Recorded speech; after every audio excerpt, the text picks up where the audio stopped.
I was reminded that I haven't been showing my number three hat, which is the source of this, the number three podcast. It's too damn hot to wear it, even though it's a sun visor. Dude, be sweating to death. But before I get started,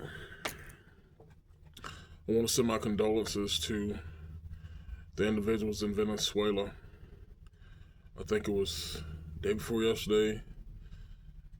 They suffered a 7.1 magnitude on the Richter scale, and minutes after that, they suffered a 7.5. That's devastating, dude. Just devastating. I heard, don't know how true this is. I heard it on the news, but it was in a blur because they was concentrating on Venezuela, but they said it was a small earthquake somewhere in California and one in Asia. For some reason, I want to say Japan, but I could be wrong. And it wasn't any casualties or anything in California or Asia, but as of hearing that news, it was like 140, 150 something in Venezuela with more to come via the president of Venezuela. That's tragic, man. That's something. It's not created by war. It's not created by anything human.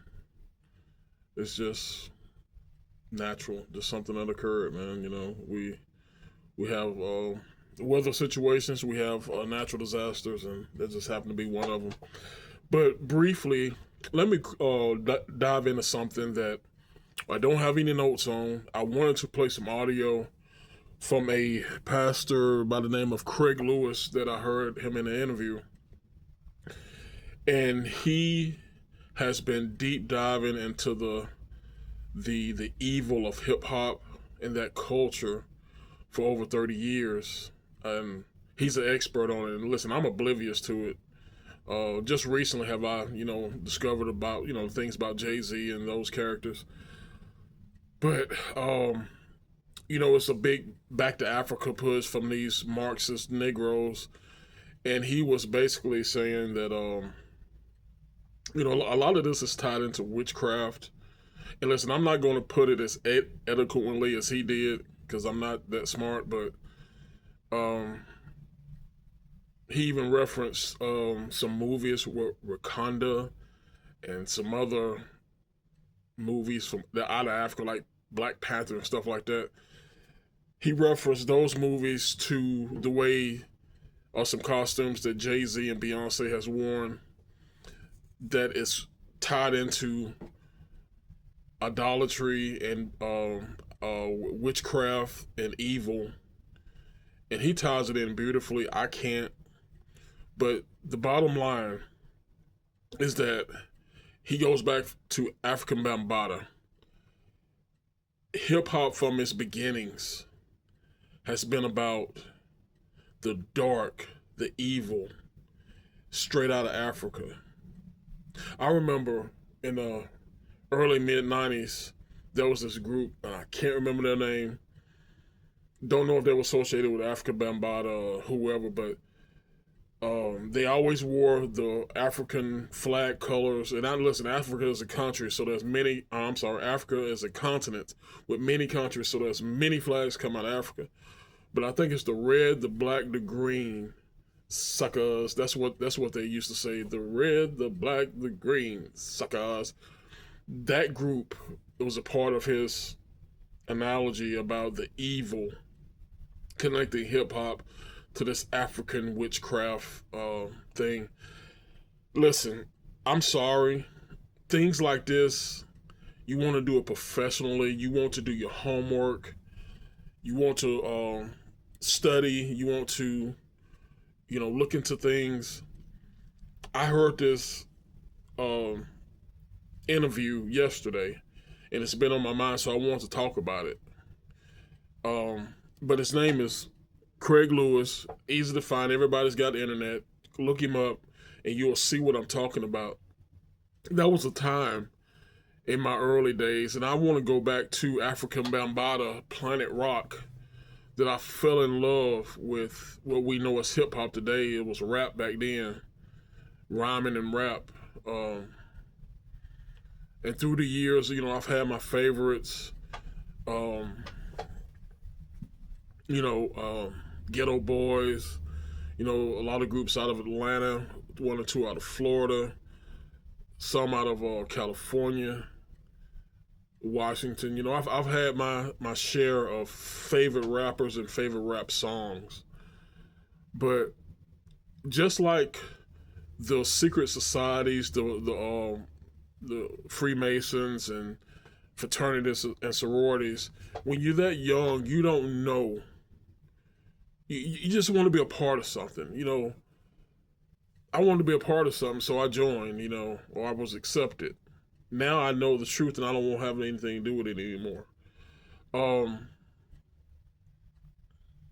lot of this is tied to child sacrifice and just plain evil, but it's all wrapped up in the hip hop culture.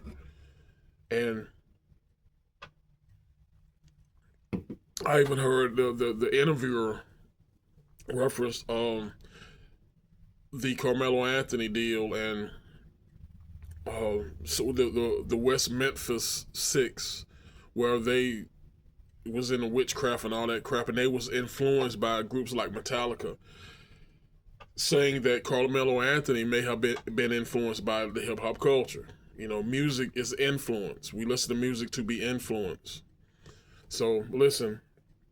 If I do a part 2 to this, I do a little bit more research, have a little bit of commentary, but it's not hard to find. It's Craig Lewis, Minister Craig Lewis, out of the Dallas area. I want to say in Texas. So check him out. Good guy.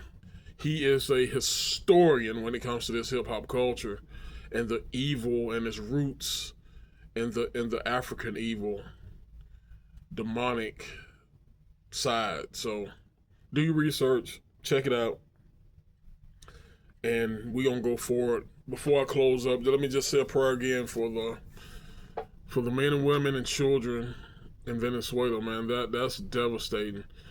I remember somewhere in the 90s or early 2000s, somewhere, that when they had the World Series in San Francisco, they had a devastating earthquake. There's many pockets around this planet, or I could say faults around this planet, that if an earthquake comes, it's going to be devastating. And I want to say this, and I got this early when I was in school from one of my teachers, that where I live now, in Easterburg, Alabama, from Piedmont, Alabama, all the way up into Kentucky, basically the Appalachia mountain range, is one of the largest faults on planet Earth. In my lifetime, 54 years, there's never been a huge earthquake. I think we've had a couple from Alabama to Kentucky, Tennessee, and North Carolina. It's been, 2.0s and 2.5s and, stuff like that, smaller ones, but never 7.2, 7.5, never. But according to my teacher, and this may or may not be true, I haven't researched geological stuff as far as earthquakes, but according to her, if the big one comes on that fault line, Tennessee, Carolinas, Georgia, Alabama, Kentucky will be devastated. And I'm hoping and praying that never comes, but if you know anything about geology, is when the earth moves, when the crust moves, that's what causes the earthquakes. But anyway, guys, I appreciate you. I love you. In the name of the Father, Son, and the Holy Spirit, that's how we do it. We keep Him first. I'll see you next time.